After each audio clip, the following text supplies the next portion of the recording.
नमस्कार, स्वागत है आपका हमारे आचार्य जागेंद्र मिश्रा चैनल पर। नाग पंचमी की कथा सुनने के फायदे। दोस्तों, नाग पंचमी की कथा सुनने से पहले हमारे चैनल को सब्सक्राइब करके इस बेल आइकन को जरूर दबाइएगा। दोस्तों, नाग पंचमी की कथा मात्र चुपके से सुनने से भी आपके सभी पाप खत्म हो जाते हैं। काल सर्प दोष खत्म हो जाता है, पितृदोष पुरानी से पुरानी गरीबी दूर हो जाती है। अगर आप नाग पंचमी की पूजा ना कर सके तो आप नाग पंचमी की कथा अवश्य सुने, लेकिन याद रहे संपूर्ण फल की प्राप्ति करने के लिए नाग पंचमी की कथा अंत तक जरूर सुने। इसे बीच में रोका नहीं जाता। जो व्यक्ति चुपके से भी नाग पंचमी की कथा को सुन लेता है तो उसके ऊपर सदैव भगवान भोलेनाथ की कृपा बरसती है, माता लक्ष्मी की कृपा बरसती है। सावन के पवित्र महीने में नाग पंचमी की कथा पूरे परिवार को सुनना चाहिए।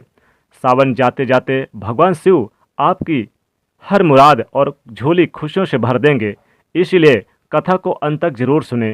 तो आइए सुनते हैं नाग पंचमी की कथा।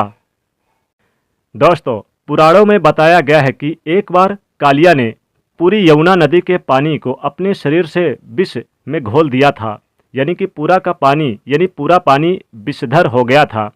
ब्रजवासियों के लिए नदी का पानी जहर बन चुका था। वो उस पानी को नहीं पी सकते थे। यहाँ तक कि अगर कोई पक्षी जानवर भी पीता था तो उसकी भी मृत्यु हो जाती थी उसके विष के प्रभाव से। तब भगवान विष्णु जी के अवतार भगवान श्री कृष्ण ने ब्रजवासियों की समस्या के निवारण के लिए एक चाल चली। एक दिन वह गेंद ढूंढने के बहाने यमुना नदी में कूद गए और वहां डेरा डाले कालिया नाग को युद्ध में पछाड़ दिया। युद्ध में पराजित होने के बाद कालिया नाग ने नदी में घोले अपने संपूर्ण विष को वापस ले लिया। उस दिन से सावन की पंचमी तिथि थी, यानी कि जिस दिन उन्होंने कालिया को हराया उसी दिन नाग पंचमी थी। श्रावण मास के शुक्ल पक्षी पंचमी तिथि थी।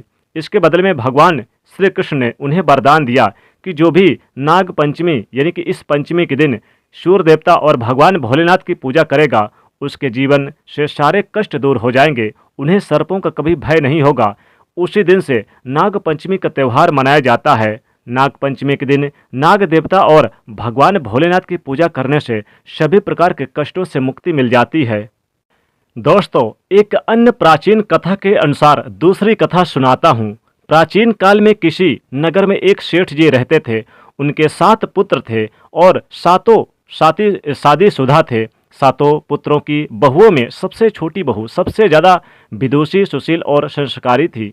एक दिन सबसे बड़ी बहू ने सभी देवरानियों से कहा कि आज घर को लीपने के लिए पीली मिट्टी लेकर आते हैं। सभी बहुएं डलिया लेकर, खुरपी लेकर मिट्टी लेने चली गईं। जब बहुएं मिट्टी खोदने लगी तब वहां सांप निकला। बड़ी बहू उस सर्प को खुरपी से मारने लगी तो छोटी बहू बोली कि मत मारो इस निरपराध को, क्योंकि इसकी कोई गलती नहीं है। उसके कहने पर उसकी बड़ी बहू ने छोड़ दिया और बड़ी जेठानी ने छोड़ दिया। तो सर्प ने छोटी बहू से कहा कि तू मांग ले, मैं तुझसे प्रसन्न हूँ। तो छोटी बहू ने कहा कि नहीं, आप मेरे भैया हैं, इसलिए मैं कुछ नहीं मांगूंगी, आपको मैं थोड़ी देर में दूध लेकर आती हूँ। इतना कहकर चली गई और सर्प वहाँ पर एक किनारे बैठ गया।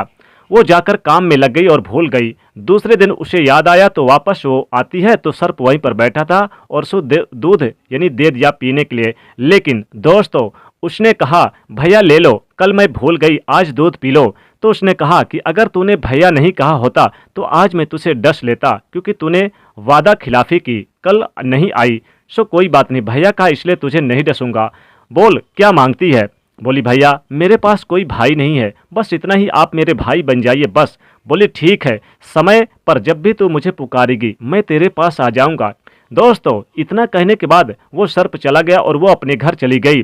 दोस्तों, ऐसा कहते हुए एक दिन वो सभी बहुओं अपने यानी कि मायके जाने के लिए तैयार हुई। उत्सव और यानी कि तैयारियां, नाग पंचमी की जब तैयारियां आई तो अपने अपने घर जाने लगी। लेकिन दोस्तों, उसके कोई भाई नहीं था, इसलिए उसे बुलाने कोई नहीं आया। तब उसकी सभी बहुएं ने, जेठानियों ने ताना मारना शुरू कर दिया, इसके तो कोई भाई नहीं है, ये कैसे जाएगी। तभी नाग देवता एक लड़के का रूप धारण करके आए और बोले कि मैं इसको बुलाने आया हूँ, ये चलेगी मेरे साथ मायके। दोस्तों, इतने में वो तैयार हो गई और उसे ले जाकर चलने लगे। रास्ते में थोड़ी दूर गई और इतने में वो बोले लड़के कि मैं सर्प हूँ, इसलिए मैं तेरा भाई बना हूँ। अब तू मेरी पूंछ पकड़ ले, मैं तुझे नाग लोक देवता ले चलता हूँ।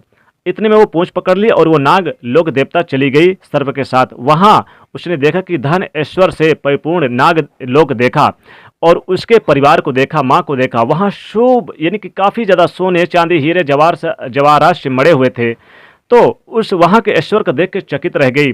फिर वहाँ क्या था कि वहाँ उसकी माता रोज घंटी हिलाती थी और दूध अपने यानी कि बच्चों को पिलाती थी।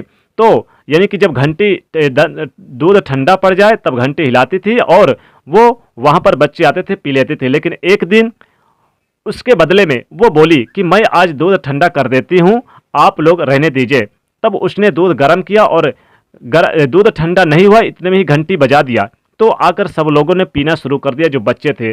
तभी उनके फन जल गए क्योंकि थोड़ा सा गर्म था दूध। इतने में उसे डसने के लिए तैयार हुए, लेकिन नाग देवता आए और उन्हें समझाने बुझाने पर वो मान गए।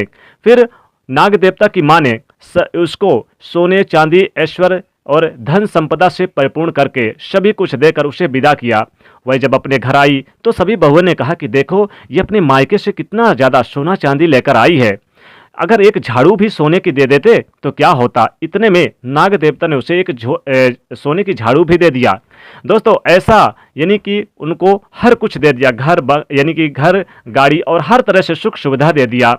पूरा घर उसका पक्का बन गया, महलों जैसा, राजा रजवाड़ों जैसा उसका घर, ऐश्वर्य, नौकर चाकर सब कुछ दे दिया।